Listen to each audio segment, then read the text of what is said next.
जी नाज़रीन, welcome back from the break. और अब बात कर लेते हैं पाकिस्तान अफगानिस्तान के हवाले से। पाकिस्तान ने अफगानिस्तान पे कार्रवाई की थी और मुतादिद दहशतगर्दों को जहन्नुम हासिल किया था। इससे पहले भी हमने देखा था कि अफगानिस्तान की सरजमीन जो है वो दहशतगर्दी में पाकिस्तान के खिलाफ इस्तेमाल हो रही है।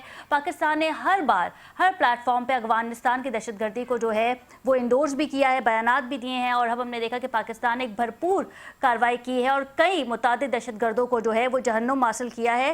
एक इंटरव्यू जो है वो खासा वायरल हो रहा है अब्दुल हमीद का, जिसे तालिबान ने सिक्योरिटी इंचार्ज बनाया है। अफगानिस्तान के निजी टीवी चैनल पे उनका कहना यह था कि हम पाकिस्तान पे 24 घंटों के अंदर अंदर कब्जा कर सकते हैं और इस वक्त हमारे खुदकुश बमबार जो हैं वो पाकिस्तान में मौजूद हैं, सिर्फ हमें उन्हें एक्टिवेट करना है। इस तरीके से हम बात कर रहे थे कि अफगानिस्तान में जो है कोई प्रॉपर फोर्स नहीं है, एयरक्राफ्ट नहीं है, लेकिन वो ज़्यादा से ज़्यादा अफगानिस्तान जो है वो दहशतगर्दी कर सकता है पाकिस्तान में। इसकी रोकथाम के लिए पाकिस्तान की अब क्या स्ट्रैटेजी होगी, इस पर बात करेंगे। ब्रिगेडियर साहब हमारे साथ मौजूद हैं। ब्रिगेडियर साहब, ब्रेक पे आप कुछ जिक्र कर रहे थे सीएम साहब के हवाले से, तो मैं चाहूँगी आप इसको क्लेरिफाई कर लें ताकि फिर हम अपने टॉपिक पे जो है वो आगे बढ़ें। जी, मैं ये जो बात हुई थी प्रोग्राम के सेगमेंट 1 में कि सीएम केपी ने एक फोर्स का जिक्र किया है, मैं उस पर सिर्फ गुजारिश ये करना चाहूँगा। पार्टी की जो पोजीशन है वो ये है कि ये एक प्रपोजल उनकी तरफ से आई थी। आपको पता है कि पाकिस्तान तहरीक इंसाफ के आइन के मुताबिक हमारे ऑलरेडी बहुत से विंग्स हैं, जिसमें यूथ के हैं, स्टूडेंट्स के हैं, ILF के हैं, विमेन के हैं, मदर बॉडीज हैं, किसान, सब ये विंग्स मौजूद हैं। तो इनके होते हुए एक नया विंग्स क्रिएट करने के लिए सबसे पहले तो ये है कि इसके ऊपर एक पॉलिटिकल कंसेंसस पार्टी में होना चाहिए, वो डिस्कशन अंडर वे है। और सेकेंडली ये है कि हमें जो आइन है पार्टी का उसमें तब्दीली लानी पड़ेगी। इसकी एक ऑप्शन और ये भी हो सकती है कि जो मुख्तलिफ विंग हैं उनके अंदर बेहतर रब्ता किया जाए ताकि इमरान खान की रिहाई के लिए जो एफर्ट्स हो रही हैं उसको अच्छे तरीके से कोऑर्डिनेट किया जाए। जब इसके ऊपर पार्टी का एक फाइनल लाहे अमल बन जाएगा, इंशाल्लाह उसको बता देंगे। और इसको जो है बहुत ज्यादा इसको एक्सजरेट करने की जो कोशिश की जा रही है, इसके अंदर ऐसी कोई चीज ढूंढने की कोशिश नहीं की। बिल्कुल ठीक है ब्रिगेडियर साहब, आपको कमेंट आ गया है। खटी साहब, आपसे ये जानना चाहेंगे कि अब्दुल हमीद खुरासानी ने ये स्टेटमेंट दिया है, जो कि तालिबान का सिक्योरिटी इंचार्ज है। उनका ये कहना था कि पाकिस्तान में इस वक्त हमारे दहशतगर्द जो हैं वो तैनात हैं, हमने उनको सिर्फ एक्टिवेट करना है। हमने बात की कि अफगानिस्तान के पास एक मुकम्मल फोर्स नहीं है, आर्मी नहीं है, एयरक्राफ्ट नहीं है, बैलिस्टिक मिसाइल्स नहीं है। तो क्या अफगानिस्तान अब दहशतगर्दी करके पाकिस्तान को इस तरीके से मफलूज करने की कोशिश कर सकता है, जो कि वो कामयाब नहीं होगा, लेकिन इस तरीके से पाकिस्तान को जो है वो टफ टाइम दिया जा सकता है? खदीजा, असल में अफगानिस्तान, सच्ची बात यह है कि पूरी दुनिया के लिए एक थ्रेट बन चुका है ना।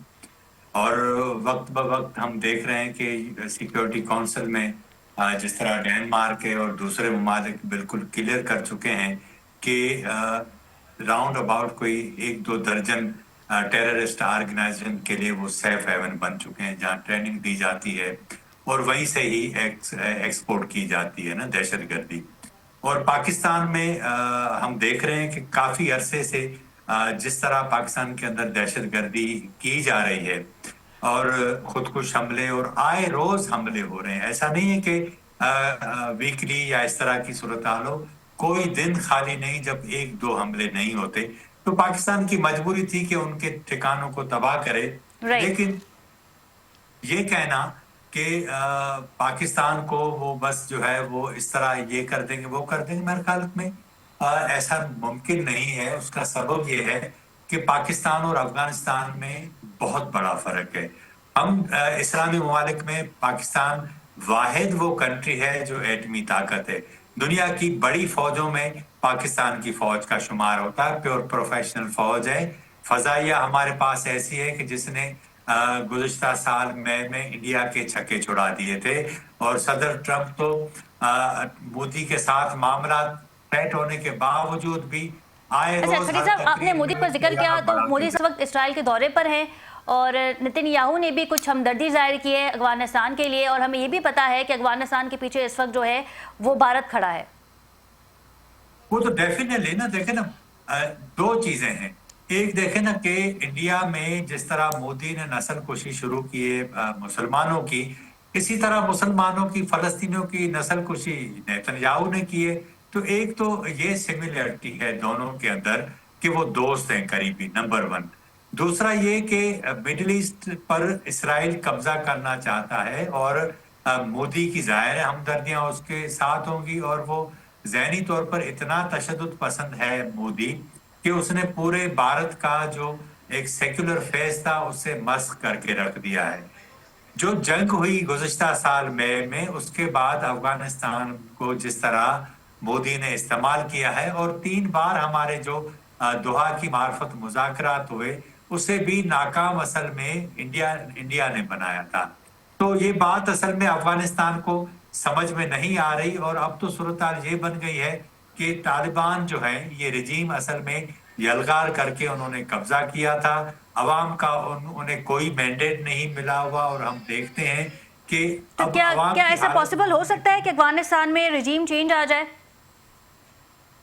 रिजीम चेंज तो मेरे ख्याल में जिस तरह का उनका टेरर बना हुआ है, और उन्होंने जिस तरह जो बेनिफिशरीज हैं, जो ग्रुप्स हैं, उनको नवाजते जा रहे हैं, और मीडिया पर मुकम्मल कंट्रोल है, कोई भी इंटरनेशनल इदारे वहाँ है नहीं, तो करप्शन का क्या रेशो है उसका कोई अता पता नहीं है। और पाकिस्तान से जो उनका कारोबार था वो भी खत्म हो चुका है। तो असल में वहाँ इंसानी जो अलमिया है वो जन्म ले चुका है। बच्चों की सूरत-हाल बहुत खराब है, खवातीन की खराब है, ठीक है। तालीमी इदारों का बहुत बुरा हाल है। तो इस सूरत-हाल में ये पूरी दुनिया के लिए ब्रिगेडियर थ्रेट साहब का बन रुख कर चुका लेते है। हैं। ब्रिगेडियर साहब, ये बताइएगा कि सीएम साहब तो अक्सर ये कहते हैं, सुहेल अफरीदी साहब, कि अफगानिस्तान से अगर दहशतगर्दी हो रही है तो इसके सबूत जो है वो जाहिर किए जाएं। अब तो खुद अफगानी तालिबान के इंचार्ज का ये कहना है कि हमने दहशतगर्द खुदकुश बमबार जो है वो इस वक्त पाकिस्तान में हमारे मौजूद है, और हम जब चाहें इसे एक्टिवेट कर सकते हैं। तो मेरे ख्याल से इससे बड़ा स्टेटमेंट तो हमें कहीं नहीं मिलेगा तारीख में। देखें, पहले बात तो मैं ये करना चाहूँगा, जो आपने पहले कोई थी उसकी कंटिन्यूएशन में जो एजाज भाई ने कहा है कि देखें, पाकिस्तान की जो दिफाई कुव्वत है और पाकिस्तान की जो ओवरऑल एक कुव्वत है दिफा के अंदर, इंडस्ट्री के अंदर और इकनॉमिक, उसका अफगानिस्तान की ये जो एक बुरी हुकूमत है या उनके जो आगे एसेट हैं उसके साथ कोई मुकाबला नहीं है। That is number 1। नंबर 2 बात ये है कि ये दहशतगर्दी जो है ये कोई पिछले 2 हफ्तों या 3 से नहीं शुरू हुई, ये एक शाखसाना है, एक पूरे इसके पूरा हिस्टोरिकल पर्सपेक्टिव है, राइट। और जिसकी ये चलते चलते आज ये शक्ल इख्तियार कर चुकी है। जहां तक अफगानिस्तान के अंदर बाकी मुल्कों के असर और रसूख का ताल्लुक है, इसमें हमें कोई शक न पहले था न अब है कि हिंदुस्तान पहले भी इसमें स्टेक होल्डर था और आज भी उसमें बन चुका है। मेरे लिए बहैसियत पाकिस्तानी ये बड़ी परेशानी होती है कि वो अफगान गवर्नमेंट या वो लोग जिनको हमने पाला पोसा, उनको अकिप किया, ट्रेन किया और सारी तकालीफ अफगानियों के लिए बर्दाश्त की, ये जब उनको अफगानी नेटो के साथ जब यहाँ पे इनखलाब हुआ, जिस तरीके से उनका बिल्कुल ठीक है। ब्रिगेडियर साहब, वक्त की कमी की वजह से आपका पूरा कमेंट नहीं ले सके। समीना साहिबा से भी माजरत चाहेंगे। नाज़रीन, प्रोग्राम का वक्त खत्म हुआ। अपनी मेज़बान खतीजा राठौर को इजाज़त दीजिए। अल्लाह निगहबान।